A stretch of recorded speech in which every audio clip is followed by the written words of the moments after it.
Imagine needing an interpreter just to order coffee. Now, imagine the interpreter never arrives. I look for people who are reshaping what inclusion looks like, not in the headlines, but in everyday life. This is Interconnected with Jourdan. We talk all the time, but how often do we really connect? I want you to imagine living in a world where every conversation, every laugh, emergency moment depends on someone else understanding you.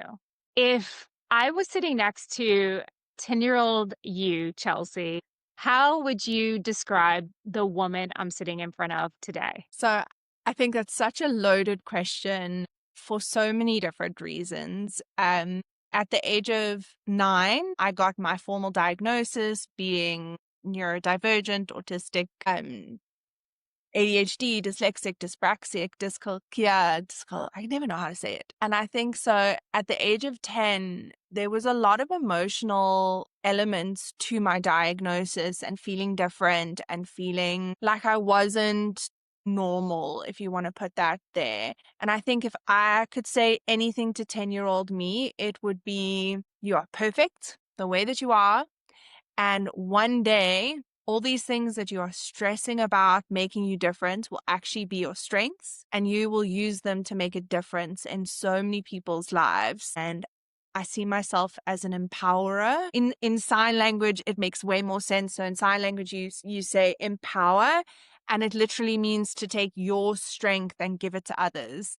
And I feel like that is who I am. And yeah, I would just be excited to tell my 10-year-old self, you'll figure it out. I'm still figuring it out, but I love being on the journey of figuring it out. I love that. Figuring out, we every day, I feel like we're all figuring out and some days trying to hold it together. So I love that. And how empowering it is how you use your story and you're doing the work that you are today. You showed us South African Sign Language that was for empower. Yeah. Awesome. I'm going to practice that. I do not know South African Sign Language, so thank you for sharing that. It leads to my next question, too. So, if we were out in the community and I don't know South African Sign Language, but you do know South African Sign Language, that becomes a communication barrier if I know one language and you know another. So we're having to find other ways to be able to communicate. And depending on the situation, if a coffee shop, it may be a little different, but still I may not be able to get what I need. But it could be an emergency and that could present even more challenges. So can you talk a little bit about that from your experience? So absolutely. And I think, I'm so fortunate that I get to work in the deaf community every single day. But I also know South African Sign Language. So it's not a barrier for me being involved in the deaf community. It's not something I struggle with at all because there's no language barrier. However, when there is a situation when there is another hearing person who doesn't know South African Sign Language, and they trying to interact or communicate with the deaf community, that's where that barrier is, that language barrier, that communication barrier. And I think, I've seen it so much working with all people with disabilities, not just the deaf community, but a lot of them have been so hurt by people without disabilities, not even intentionally, but just through the lack of access, even something as simple as like having a building that doesn't have a ramp, that's not accessible to get in, or parking spot that's not accessible.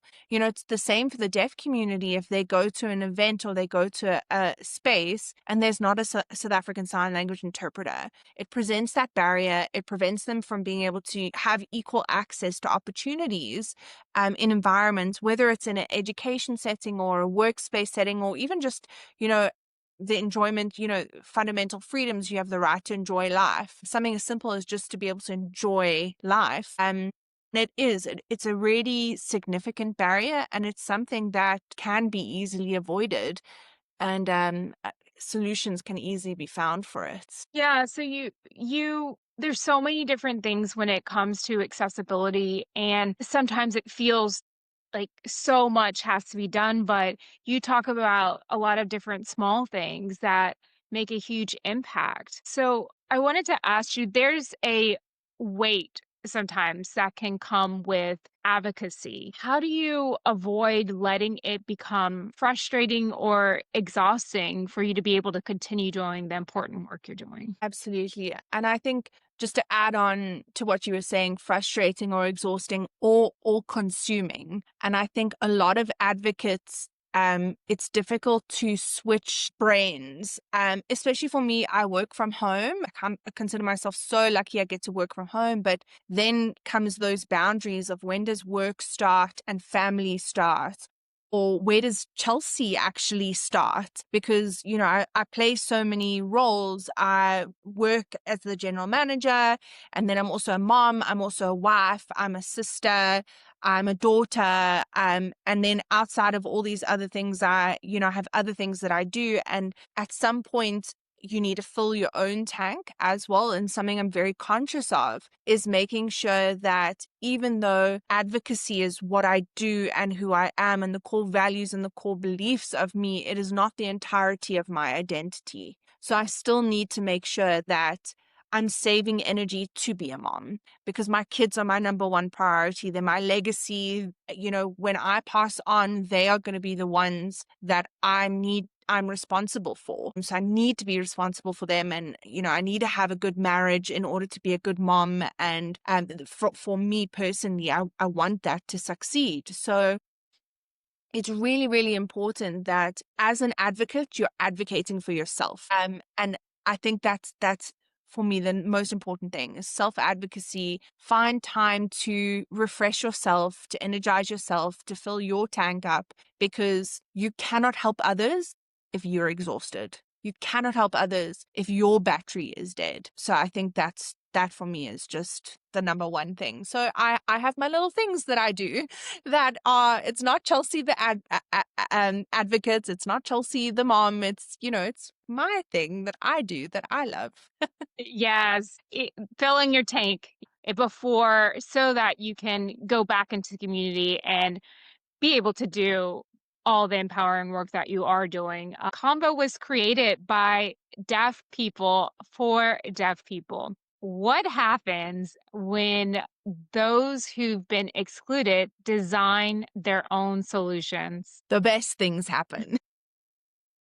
I think it's so important that, working in the space of disabilities, there's a saying, anybody who works in the space of disabilities knows this, nothing about us without us. And it's the reason for that. A lot of people are like, oh, no, it's just people trying to do their own thing. It's not. You will never understand somebody's lived experiences on the same level if you've never been through the same things that they've been through. So the best person to create solutions is somebody who's experienced the barriers firsthand. And just like me, I am a hearing person who advocates for many different disabilities. My two major areas that I advocate for are for the deaf community and the autistic community. Autistic because that's my experience, personal lived experiences. But the deaf community have similar experiences, but I don't have lived experiences. I don't know what it's like to be a South African Sign Language user and go to the drive-through to order takeaway from somewhere and I can't order my meal. I don't know what it's like to grow up with a mom or a dad who can't communicate in my language. And I think those are very real lived realities of the deaf community. And when somebody who has a disability creates access for that disability, you're creating true access. You're not creating based on assumptions, you're creating based on experience. And that's where true impact and true access is created. And that's why I'm always partnering with people with disabilities. Whenever I'm speaking about different things, I'm always making sure that I have an expert who's had the lived experience come through. And I think, a lot of people, they may not understand the disability side, but it's the same thing as being in a country where 75% of the population is people of color, people who are Black.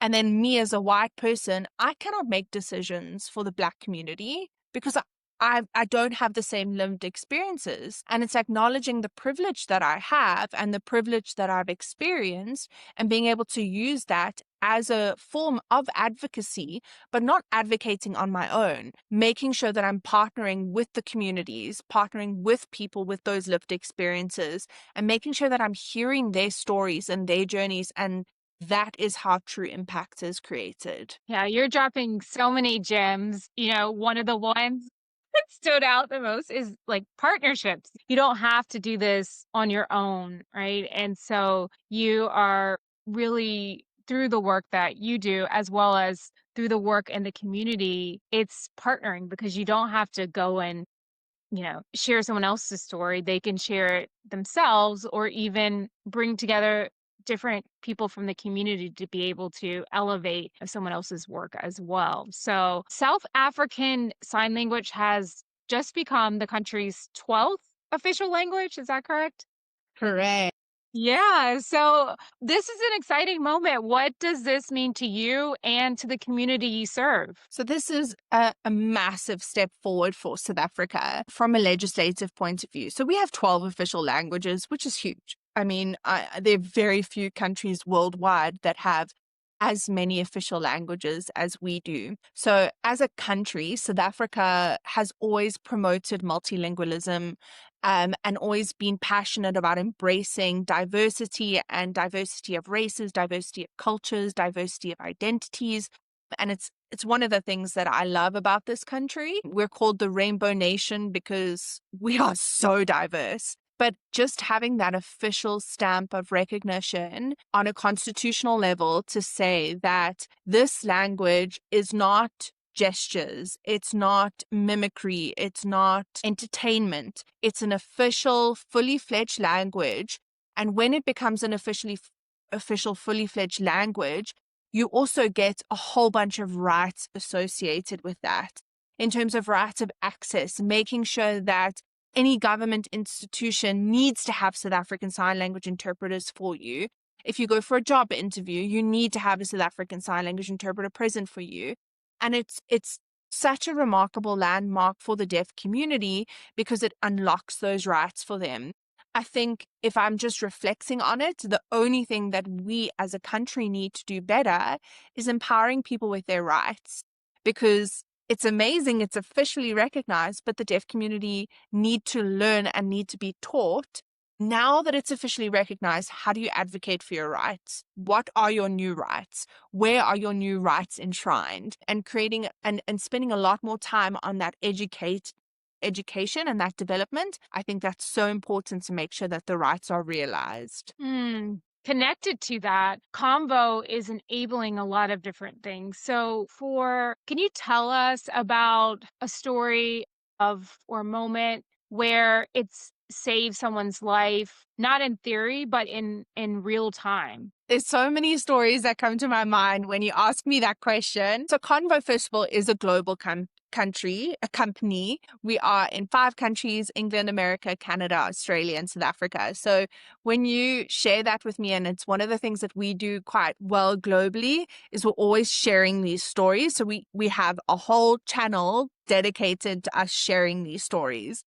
So I could share so many with you from an international perspective, but what I'd love to do is just share with you one that comes to mind from a South African perspective. So it's not one of our global countries, it's just South Africa. And that was a beautiful story. And it was actually one of our employees, if I'm being honest with you. Her dad, unfortunately, had a heart attack. The whole family is deaf. Parents and children are deaf. And they rushed him to the hospital and had no idea what was happening until they joined Convo. I actually remember her sharing it with me because she was so overwhelmed. She didn't even normally you kind of explain to the doctor what's about to happen and that there's going to be an interpreter on the screen. But she just picked up the phone, picked up Convo, and just started talking to the doctor. And she said the doctor actually, she could visibly see it on his face, like, what is going on right now? Why can I understand you through the phone? But she said it was such a fantastic moment because she was able to understand what had happened to her dad. Her dad ended up needing surgery, what the surgery was, how long it was going to take. She understood everything. And she said for her in that moment, it was such a aha moment, if you want to call it that, where it didn't necessarily save his life, but it saved that family's sanity and being able to look after him afterwards as well, properly making sure that he has the right home care and follow-up appointments and all of that that came afterwards.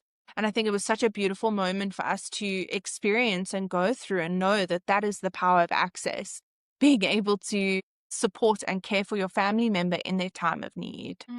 That is so powerful, and that is one story. So to imagine that there's so many other stories out there. I think I remember reading Convo has had more than 18 million conversations activated. So out of those 18 million, I'm sure there's so many, like you said, stories that relate to everyday life, whether it's a cup of coffee or something that is life saving. So there are people watching that are wanting to connect with you or find out more about how to get more involved or even learn more about your work. So where can they connect with you or and learn more about you and Convo? So I would say the best place is social media. So on LinkedIn, you are welcome to connect with me, just Chelsea Williamson on LinkedIn. If you'd like to learn more about Convo, we have a website, www.convo.co.za. Or alternatively, we've got a global website as well. But if you go onto our South African website, you can see the global pages from there as well. So we'd love to hear you. We'd love to connect with you. We'd love to share more information with you.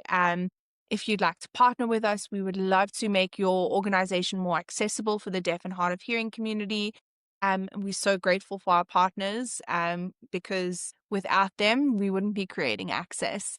So we just love what we get to do. Awesome. Yeah. And there's going to be many more than 18 million more conversations through the work that you and incredible people at Convo do. So we started this conversation with something as simple as ordering coffee and ended with something as profound as something that's life-changing. So Chelsea, thank you so much for taking the time and also for the work that you're doing every day, reminding us that access isn't a privilege, it's a human right. And inclusion doesn't begin with big headlines. It starts small, everyday moments where people finally feel seen, heard, and understand. So thank you so much for your work and for showing us what true innovation looks like when it's built with the community. So to everyone watching or listening, thank you for tuning in. If this moved you, share it, get involved because connection isn't just communication,